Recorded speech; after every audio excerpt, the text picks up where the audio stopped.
Welcome welcome welcome 3 बार welcome. अगर तुम India में रहते हो तो तुमने एक कालो नाम की मूवी देखी होगी जिसमें कि सीआईडी की अभिजीत अपना एक रोल प्ले किए हुए हैं। आज मैं ऐसे ही एक बस की मूवी एक्सप्लेन करने वाला हूँ, लेकिन इस मूवी का सिनेरियो उस मूवी के सिनेरियो से बिल्कुल अलग है।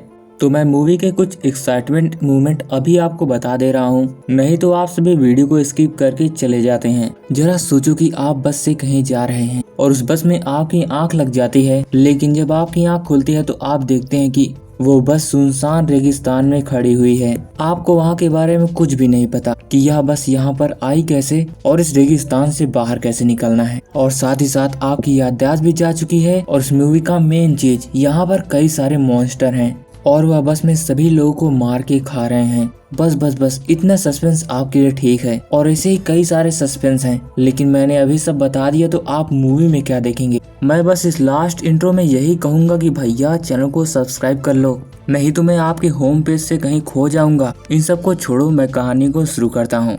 कहानी की शुरुआत होती है एक बस को दिखाते हुए जिसमें कई सारे पैसेंजर्स बैठे हुए थे, लेकिन वे सारे लोग बेहोश थे। वहाँ पर हर जगह खून बिखरा पड़ा है, कुछ लोगों के हाथ में गन है, कुछ में हथकड़ी है। ऐसे में बस के अंदर का माहौल ही डरावना लग रहा था। तभी उन्हीं में से जिसके हाथ में हथकड़ी थी उसका नाम लिन था। उसकी आँख खुलती है तो वह देखता है, अरे भाई मेरे, मैं कहाँ पर आ गया, ये क्या है वो क्या है, मुझे कुछ भी नहीं याद आ रहा।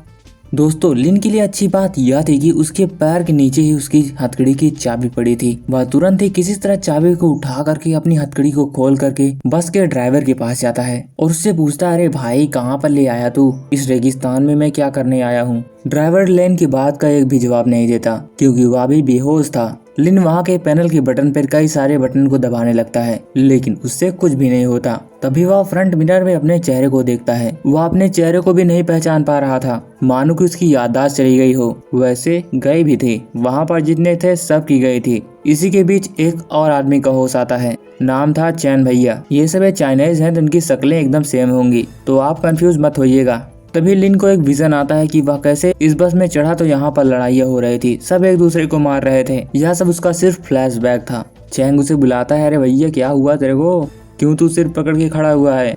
धीरे धीरे करके बस के सारे लोगों को होश आ जाता है, और तो और बस के एंट्रेंस पर एक आदमी की लाश भी थी। यह देखकर वहाँ पर सभी लोग दहशत में आ जाते हैं। फिर से वह पैनल के बटन दबाने लगते हैं। इस बार उनका वह गेट खुल जाता है। सभी पैसेंजर बस से बाहर निकलकर भागते हैं, लेकिन लिन अब भी बस के पास ही खड़ा था। वह भागा नहीं और सभी लोग बिना देखे भाग रहे थे। तभी लिन देखता है कि दूर से तूफान आता दिखाई देता है और सभी लोग फिर से वापस लौटने आते लगते हैं। जो लोग बस से काफी दूर थे वे तो उसी तूफान की चपेट में आ गए, और बाकी सब जो बच गए वे आकर बस में चढ़ जाते हैं। उन्हीं में से एक आदमी को बस चलाना आता था और वह बस लेकर वहाँ से निकल जाता है। तभी हम दूर से देखते हैं कि एक क्रिएचर उस बस और तूफान को देख रहा था, पर वह भी सिर्फ देख रहा था, कोई एक्शन नहीं ले रहा था। अभी उस बस में सिर्फ 6 लोग हैं। पहला तो लिंग, दूसरा चैंग, तीसरा जियांग जो कि अभी बस चला रहा है, जोस और पार्कर। अभी बस के अंदर कोई एक और भी है जो कि कहानी के आगे पता लगेगा। इस मूवी के अगले सीन में हम देखते हैं कि फैंग नाम की एक पुलिस ऑफिसर एक गाड़ी की जांच कर रही थी, जहां पर रेडियो पर एक मैसेज आता है कि यहाँ पर 3 लोग बैंक लूटकर भाग गए हैं और उन्हें पकड़ना है। उस गाड़ी का जो एक्सीडेंट हुआ था वहाँ पर एक फोन था, जहाँ पर एक औरत की आवाज आती है कि मेरे बेटी को छोड़ दो, तुम जितने कहोगे मैं उतने पैसे दूंगी।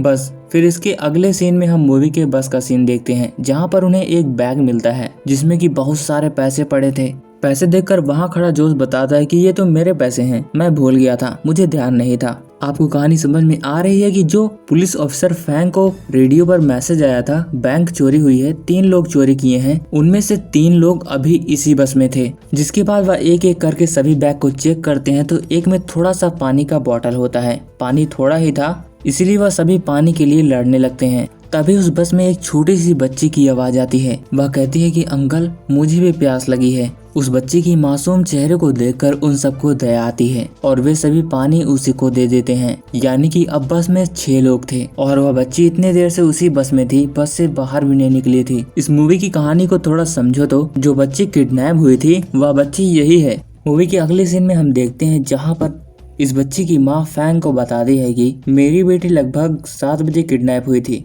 और उन्होंने फिरौती के लिए कॉल भी करा था और एक बड़ी रकम मांगी है। मुझे कैसे भी करके अपनी बच्ची को बचाना है उन सब से। इसके दूसरी तरफ जियांग बस को रोकता है क्योंकि वह नोटिस कर रहा था कि वह बार बार ऐसी जगह पर बार बार आ रहा था। तभी वे सभी बाहर उतर कर देखते हैं और पार्कर वहाँ पर एक कागज को देखता है। वो बताता है कि मैंने तो यह कागज पहले भी फेंक दिया था, यानी कि वे सभी लोग एक लूप होल में वहीं पर घूम रहे हैं। फिर वे सभी डिसाइड करते हैं कि वह रेत के टीलों को फॉलो करते हुए आगे बढ़ेंगे और बस का कई सारा सामान सीट निकाल देते हैं ताकि बस पेट्रोल को ज्यादा ना खाए, क्योंकि अभी बस के लिए तेल काफी जरूरी था। टीले को पार करते करते रात हो जाती है और तभी उन सबको दूर से एक तालाब दिखाई देता है। सभी लोग निकलकर वहां पर जाकर अपनी प्यास बुझाते हैं और तभी वे सब देखते हैं कि दूर से कई सारे भयानक आवाजें आ रही थी। तभी उन्हीं में से एक क्रिएचर उनके सामने आ जाता है और पार्कर के ऊपर हमला कर देता है। बाकी सभी लोग फिर से एक बार बस में वापस आ जाते हैं, लेकिन वह बच्ची पार्कर को बचाना चाहती थी क्योंकि पार्कर ही था जिसके साथ वह बच्ची मस्ती कर सकती थी।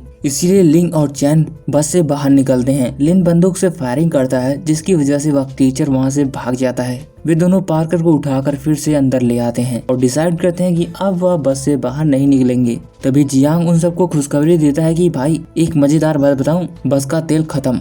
मिलकर सभी डिसाइड करते हैं कि वह रात को एक एक करके पहरा देंगे। लिंग उस बच्ची से पूछता है कि बिटिया रानी, क्या तुम्हें कुछ याद है? तुम बस में कैसे चढ़ी? तुम्हारे पेरेंट्स कहाँ हैं? लेकिन जब उन सबको नहीं याद था, उस बच्ची को क्या याद होगा? तभी हम देखते हैं ना कि ये सभी पैसेंजर्स वहाँ पर एक पोर्टल खुलता है, यानी कि इन्होंने टाइम ट्रेवल किया था। और ये टाइम ट्रेवल कितने दिनों का था यह तो मूवी के आखिरी में पता लगेगा। और पोर्टल गायब भी हो जाता है। इसके अगले दिन के सीन में हम देखते हैं कि उस बच्ची की माँ फिरौती का पैसा लेकर उस लोकेशन पर पहुँच गई थी जहाँ पर पैसा देना था। और तभी किडनैपर उसके पास फोन करता है, बताता है प्लान कैंसिल, हम पैसे को बाद में ले लेंगे, अभी हम खुद मुसीबत में पड़े हैं। जिसके बाद वह फोन को कट कर देता है। इसके दूसरे सीन में हम देखते हैं सिर्फ 3 घंटे में रात से दिन हो गई। इतनी जल्दी सुबह देखकर वे लोग कंफ्यूजन में जी रहे थे कि इतनी मस्त जिंदगी चल रही थी, पता नहीं कहाँ आ गए। तभी वह बच्ची बस से कहीं दूर निकल जाती है। बच्ची को वहाँ पर एक डेंजर का बोर्ड गिरा हुआ मिलता है। वह सभी को बताती है। सभी लोग वहाँ पर आ जाते हैं और तभी उन सबको दूर से एक बंकर दिखाई देता है और वह उसी की ओर आगे बढ़ने लगते हैं। उस बंकर के अंदर प्रवेश करने पर उन्हें पता लगता है कि यह कोई आर्मी का बंकर है। इसके अगले सीन में हम देखते हैं कि जहाँ पर बच्ची की माँ बता रही थी कि वह कई दिनों से अपने पापा को ढूंढ रहे थे। हालांकि उसके पापा पैदा होने से पहले ही मर गए थे, इसलिए वह सिर्फ बच्ची को दिलासा दे रही थी, तुम्हारे पिता परदेश कमाने गए हैं और वह जल्दी वापस आ जाएंगे। एक दिन वह उन्हीं की तलाश में घर से बाहर निकल जाती है, फिर घर से वापस आती नहीं। यही दिन था जब वह किडनैप हुई थी। इधर उस बंकर के अंदर आपको पता ही होगा क्या होगा। बंकर बना किस लिए होता है? बंकर इसलिए बना होता है ताकि कोई सर्वाइवर सर्वाइव कर सके। वहाँ पर खाना भी था, वे सभी लोग उसे खा लेते हैं, लेकिन खाने के बाद पता लगता है कि वह तो एक्सपायर था। और यही चीज देखने के लिए वह उसकी डेट चेक करते हैं। पता लगता है कि वह 1940 था। अब उन सभी को लगा कि उन्होंने टाइम ट्रेवल करके 1914 में चले आए हैं और या कोई आर्मी का बेस कैंप है, तो आर्मी भी यहाँ पर जल्दी आती होगी, तो हमें यहाँ पर जल्दी से खाली करना चाहिए। लिन तभी कहता है, हाँ तभी तो मैं नोटिस कर रहा था कि यहाँ पर पुरानी बंदूकें लगी हुई हैं। जियांग को वहाँ पर पेट्रोल भी मिल जाता है। वे सभी पार्कर, चुटकी और जोश को बंकर के अंदर ही छोड़ करके बस में पेट्रोल डालकर बस को लाने के लिए चाहते हैं, लेकिन उन्हें पता लगता है कि बस का टायर तो एक जगह पर धंस चुका है और बस आगे भी नहीं जा पा रही। उस टायर वाली जगह को खोदने पर उन्हें पता लगता है कि वहाँ पर एक सोल्जर का हेलमेट था। वहाँ पर एक डायरी भी थी। वह डायरी मानो किसी सोल्जर की थी। उसमें कई सारी हिस्ट्री लिखी हुई थी इस जगह की। उसमें लिखा था कि आर्मी सोल्जर वाले कहीं पर जंग के लिए जा रहे होते हैं, लेकिन उन लोगों ने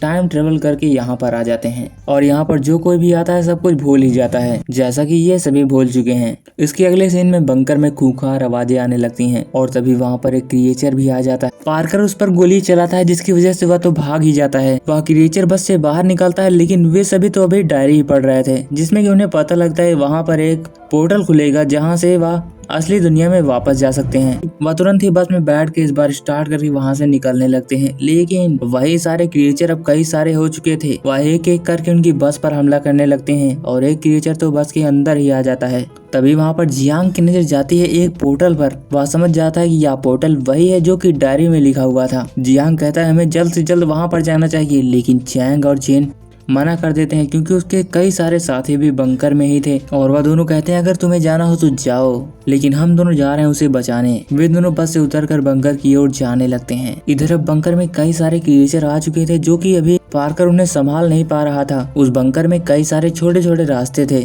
जोश उन दोनों को बताता है कि तुम दोनों इस रास्तों से यहाँ से निकल जाओ, मैं इन्हें संभालता हूँ। वे दोनों वैसा ही करते हैं। बच्ची और पार्कर उन रास्तों से निकल जाते हैं बंकर के बाहर, लेकिन जोश उन क्रिएचर से लड़ते लड़ते मारा जाता है और मरने से पहले वह एक ग्रेनेड अपने आप में खोलकर वहीं पर एक बड़ा ब्लास्ट करता है। लिन और चैंग जैसे ही बंकर में पहुंचते हैं वह देखते हैं कि कई सारे क्रिएचर मर चुके थे और कई जिंदा थे। जिसके बाद इसके फ्लैशबैक में देखते हैं कि आखिरकार यह बस यहाँ पर आई कैसे। सभी पैसेंजर्स अपने अपने सीट पर बैठे हुए थे। उस बच्ची के पास जियांग बैठा हुआ था, यानी कि जियांग ही किडनैपर था और अभी वह उस बच्ची की मॉम से बात कर रहा था कि आज की फिरौती कैंसिल, मैं बताऊंगा अगला पैसा कहाँ ले आना है। तभी यहाँ पर पुलिस की बस में एंट्री होती है, यानी कि लिन। हाँ, लिन पुलिस वाला था। वह वहाँ पर अपने दोस्त के साथ आया था। वहाँ पर वह सभी की आईडी चेक कर रहा था। लिन पार्कर से कहता है कि अपना वह रेड बॉक्स खोल के दिखाओ, क्योंकि वह एक बॉक्स लेकर आया था। तभी लिन देखता है कि उसमें खून के छींटे लगे हुए थे और जब वह पीछे देखता है कि एक आदमी की गर्दन कटी थी और वह खून उसी बॉक्स पे लगा हुआ था।